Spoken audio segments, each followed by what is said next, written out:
कैलाश पर्वत दुनिया का सबसे रहस्यमयी पर्वत है। न जाने इस पर्वत पर चढ़ाई करने की कोशिशें कितने लोगों ने की, कितने लोगों ने इसके रहस्य को सुलझाने की कोशिश की और न जाने इस कोशिश में कितने वीडियोस बनाए गए। तो आज के इस एपिसोड में नया क्या होने वाला है, एक ऐसा राज आपके सामने खुलने वाला है। मेरी एक ऐसी ऑब्जर्वेशन मैं आपको बताने वाला हूँ जो कैलाश माउंटेन से जुड़े आपके सारे सवालों को सुलझा देगी। और क्यों इस माउंटेन पर चढ़ाई करना इम्पॉसिबल है, इसका भी जवाब आपको मिल जाएगा। यकीन मानिए और वीडियो को लास्ट पॉइंट तक जरूर देखिए।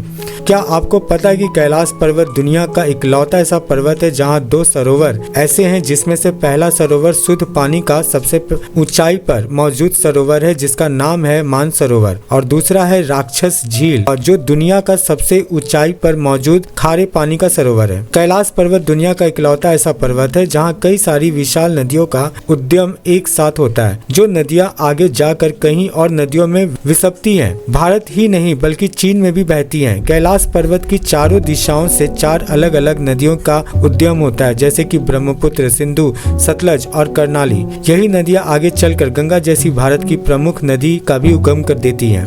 धरती पर बनाया हुआ आज तक का सबसे गहरा होल जो लगभग 12 किलोमीटर ही गहरा है। सिर्फ 12 किलोमीटर इसलिए कह रहा हूँ क्योंकि अंतरिक्ष में लाखों किलोमीटर तक पहुँचने वाला इंसान हमारी पृथ्वी के अंदर सिर्फ 12 किलोमीटर तक ही पहुँच पाया है। ये गड्ढा 1970 में बनवाया गया था, ये जानने के लिए कि हमारी धरती के अंदर है क्या। लेकिन जब यह गड्ढा बनाने की कोशिश जारी थी तो 12 किलोमीटर तक अंदर जाने के बाद ही इस काम को रोकना पड़ा। इसके पीछे दो वजह थी। एक वजह यह कि इतने गहराई में तापमान इतना था कि उस समय की टेक्नोलॉजी से और गहराई तक जाना पॉसिबल नहीं था, और दूसरा सबसे बड़ा रीजन था 12 किलोमीटर गहराई में सुनाई देने वाली आवाज। आप भी सुनिए।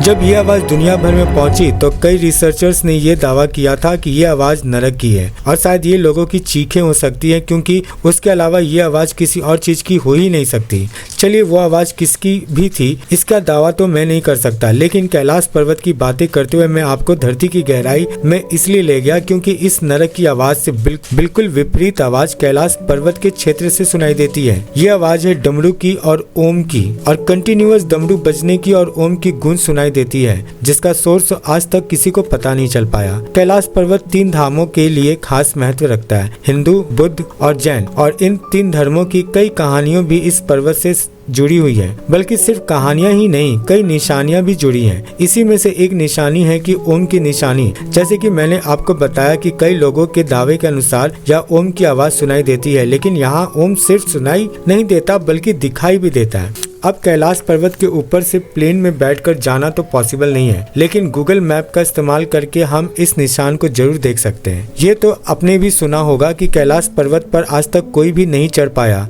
वैसे मिलारिपा नाम की एक टीम अंक के बारे में ये बताया जाता है कि वो कैलाश पर्वत की चोटी पर पहुंचने में सफल हुए थे। लेकिन क्यों? कैलाश पर्वत से ऊंचाई में कम माउंट एवरेस्ट को हजारों लोगों ने क्लाइम किया, लेकिन कैलाश पर चढ़ने वाला सिर्फ एक ही इंसान है, रेनाल्डो मिश्र, जिन्हें नेशनल जियोग्राफिक ने दुनिया के सबसे ग्रेटेस्ट माउंटेनियर अवार्डी बनाया गया। वो भी कई कोशिशों के बावजूद कैलाश पर्वत की चोटी पर नहीं जा पाए थे। इसके पीछे का रीजन है ऑक्सीजन की बहुत कमी। अब मैं जो कहने वाला हूँ उसे ध्यान से सुनिए और समझने की कोशिश कीजिए। कैलाश पर्वत हिंदू, बौद्ध और जैन इन तीनों धर्मों के अनुसार उनके भगवानों का घर है। भगवान मतलब कौन? वो जिन्होंने हमारी पृथ्वी की और इस सृष्टि की रचना की थी, वो शक्तियाँ जो हमारी पृथ्वी की है ही नहीं। माउंट कैलाश के पास जो मानसरोवर मौजूद है, वहाँ कई लोगों ने पोस्ट देखने के दावे किए थे। कई लोगों का यह मानना है कि यहाँ उन्हें अद्भुत शक्तियाँ का एहसास हुआ है। यहाँ तक कि माउंट कैलाश कोई नेचुरल माउंटेन ना होकर एक मेड पिरामिड है। अब मुझे एक बात बताओ, हम इंसान कौन है? हम वो एडवांस हैं जो आज भी लोरा का मंदिर नहीं बना सकते, ना इजिप्ट का पिरामिड बना सकते हैं,